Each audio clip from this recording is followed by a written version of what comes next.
Hello hello friends, welcome to our channel और सरमन corporation. आज हम आपको बताने जा रहे हैं कि 1 अक्टूबर से डेबिट और क्रेडिट कार्ड से भुगतान करते समय आपको क्या-क्या धोखाधड़ी से बचना है और किन बातों का ध्यान रखना है, क्योंकि आरबीआई के गाइडलाइन के अकॉर्डिंग कार्ड टोकनाइजेशन हो रहा है। इसी के बारे में हम आपको इस वीडियो में पूरा बताएंगे, तो प्लीज़ इस चैनल को लाइक सब्सक्राइब करें और इस वीडियो को पूरा देखें। नए नियम लागू होने के बाद ग्राहकों को पेमेंट करते समय टोकनाइजेशन का विकल्प मिलेगा, जो उन्हें किसी भी तरह की धोखाधड़ी से बचाने में मददगार साबित होगा। डिजिटल लेनदेन और ऑनलाइन शॉपिंग करने वाले लोगों को किसी भी तरह की धोखाधड़ी से बचाने के लिए भारतीय reserve bank of India RBI credit और डेबिट कार्ड का टोकनाइजेशन कर रहा है। इसके लिए आरबीआई की तरफ से लैपटॉप, डेस्कटॉप, स्मार्ट वॉच या बैंड और इंटरनेट ऑफ थिंग्स डिवाइस आदि को टोकनाइजेशन में शामिल किया गया है। यानी इन सभी चीज़ों से किए जाने वाले भुगतान पर ये नियम लागू होगा। टोकनाइजेशन के लिए बस कुछ ही दिन बाकी रह गए हैं। पहले इस नियम को 1 जुलाई से प्रभावी होना था, लेकिन आरबीआई ने इसकी डेट बढ़ाकर 30 सितंबर कर दी थी। अगर इस बार इन नियमों में कुछ बदलाव नहीं होता है तो 1 अक्टूबर से टोकनाइजेशन का नियम लागू हो जाएगा। अब आप बताने जा रहे हैं कि आखिर में कार्ड टोकनाइजेशन है क्या ये? जब आप कहीं कार्ड पेमेंट प्रोसेस करते हैं तो इजी और फास्ट पेमेंट एक्सपीरियंस के लिए वो मर्चेंट प्लेटफॉर्म आपके कार्ड की डिटेल, जैसे कि आपके कार्ड का नंबर, सीवीवी, एक्सपायरी डेट वगैरह वगैरह आपके डेटा बेस पे सेव कर लेता है। अब तक यही होता रहा है, लेकिन आपकी वित्तीय सुरक्षा के लिहाज से यह सेफ प्रैक्टिस नहीं है। अगर उस वेबसाइट प्लेटफॉर्म मर्चेंट का डेटा हैक होता है तो आपका डेटा भी लीक हो सकता है। इसलिए आरबीआई ने कार्ड टोकनाइजेशन का विकल्प पेश किया है। टोकनाइजेशन के बाद कार्ड के जरिए ट्रांजेक्शन के लिए एक टोकन जनरेट किया जाएगा। ये टोकन ग्राहक की जानकारी को खुलासे किए बिना पेमेंट करने की अनुमति देंगे। इसके बाद मर्चेंट आपकी कार्ड डिटेल सेव नहीं कर पाएंगे, क्योंकि आपने पहले ही अपने कार्ड के लिए टोकन तैयार कर लिया होगा। मर्चेंट के पास सिर्फ आपका तैयार किया टोकन जाएगा। ग्राहकों को कैसे मिलेगा फायदा, आइए जानते हैं। ऑनलाइन पेमेंट करते समय कार्ड की डिटेल डालने से छुटकारा मिलेगा। टोकनाइजेशन का विकल्प हर ग्राहक को उसकी सुविधा के लिए मिलेगा। अगर आप टोकनाइजेशन का ऑप्शन चुनते हैं तो आपको सिर्फ सीवीवी ओटीपी डालना होगा।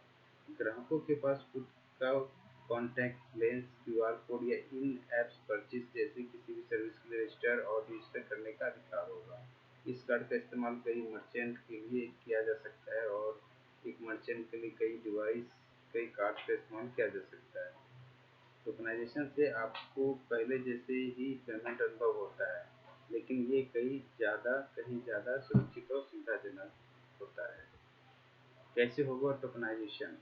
डेबिट क्रेडिट कार्ड टोकनाइजेशन करने के लिए जब भी आप अपनी पसंदीदा वेबसाइट या ऐप से शॉपिंग करने जाएं, तो आपको टोकनाइजेशन का विकल्प चुनना होगा। पेमेंट ट्रांजेक्शन प्रोसेस शुरू करने के बाद आपको अपने डेबिट क्रेडिट किसी भी मोड में आपका पेमेंट कर रहे हो उसकी डिटेल देनी होगी। इसके बाद सिक्योर योर कार्ड या save card as per RBI guideline कर क्लिक करें। इसके बाद कार्ड का टोकन बनाने के लिए यहाँ आपको अपना पासवर्ड देना होगा। फिर आपको आपके रजिस्टर्ड मोबाइल नंबर पर या ईमेल पर एक ओटीपी आएगा। उसे डालने के बाद आपका टोकन बन जाएगा। अब आपका टोकन तैयार है और ट्रांजेक्शन प्रोसेस खत्म होने के बाद मर्चेंट के पास आपकी कार्ड की डिटेल की बजाय यह टोकन सेव होगा और आपका डेटा सुरक्षित रहेगा। अब तक 4 जगह स्टोर होता था आपका डेटा। अभी किसी कार्ड का डेटा 4 जगह स्टोर होता था। उदाहरण के लिए अगर हम किसी ई कॉमर्स वेबसाइट से शॉपिंग कर रहे हैं तो आपकी कार्ड की डिटेल ई कॉमर्स वेबसाइट के पास होती थी। कुछ वेबसाइट पर आपने जिस पेमेंट एग्रीमेंट से भुगतान किया उसके पास आपकी कार्ड की डिटेल रहती थी। इसके अलावा कार्ड जारी करने वाले बैंक और कार्ड नेटवर्क की कंपनी के पास भी आपकी कार्ड की डिटेल रहती है।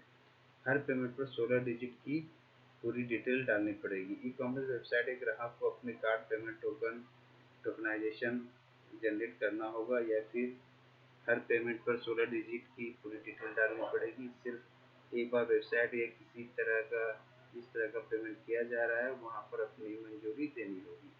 लेकिन ई कॉमर्स वेबसाइट समेत तमाम मर्चेंट को अपने अब बैंकों के साथ अलग से करार करना पड़ेगा। अगर कोई वेबसाइट किसी चुनिंदा बैंक के साथ करार नहीं करती है तो फिर उस बैंक के ग्राहक को पेमेंट करने में दिक्कत आ सकती है। सभी तरह के पेमेंट पर यह नियम लागू होंगे। Card on file data tokenisation के नियम तमाम तरह के पेमेंट पर लागू होंगे। जैसे कि अगर आप डेस्कटॉप के जरिए पेमेंट करते हैं तो मोबाइल बैंकिंग में पेमेंट करते हैं, स्मार्ट वॉच के जरिए पेमेंट किया जाता है। सभी तरह के पेमेंट पर यह नियम लागू होंगे। इससे ग्राहकों का डेटा को पूरी तरह सुरक्षित रखा जाएगा। कुछ कंपनियों को 30 जून से टोकनाइजेशन लागू करने की तैयारी नहीं थी, इसलिए टोकनाइजेशन लागू करने की मियाद 30 जून से बढ़ाकर 30 सितंबर तक की गई है।